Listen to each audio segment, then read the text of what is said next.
Speedrunners rejoice as the new standalone DLC for Demon Turf, called Neon Splash, is out now.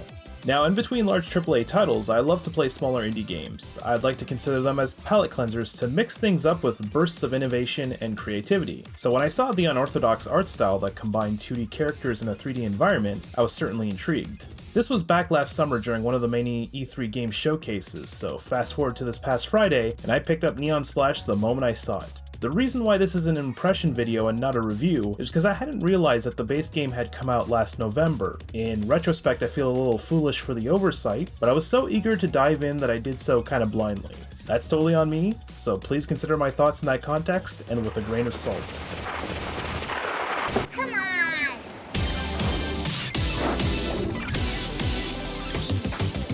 If you enjoy difficult platforming, racing against the clock, and perfecting skills through trial and error, then Neon Splash is right up your alley.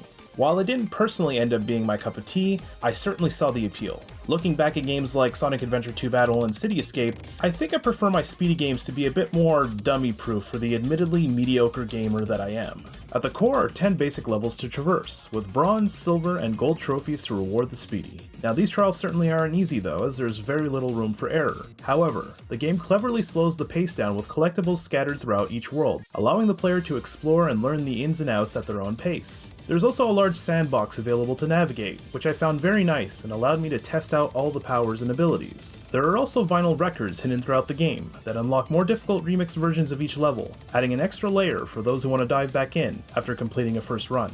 Neon Splash is a short experience for the casual playthrough, but I imagine that speedrunners will easily be able to invest hundreds of hours mastering everything it has to offer. There are global leaderboards built right in, so this is very much a game designed with the speedrunner in mind. The aforementioned collectibles can be traded in for power modifications, so once you complete a level one way, you can apply those changes to test out and develop new strategies and shortcuts. At the core are 3 abilities: a triple jump that can then be transitioned into a flutter spin, a glide dash that projects you forward, and the speed snake form that increases your speed to tackle certain obstacles, such as steep inclines. While there are clear spots in each stage for these abilities to shine, because they're all available from the start, obstacles can be tackled a multitude of ways. The open nature of Neon Splash lends itself to experimentation. Like similar games such as Trackmania or Super Meat Boy, I can imagine a strong and competitive community will build itself around Neon Splash to devise all sorts of crazy strategies to break records. So while this game wasn't personally for me, I'm very glad I picked it up. At the time of recording, it's only a few bucks on Steam, so if it seems right up your alley, there's absolutely no excuse not to try it out.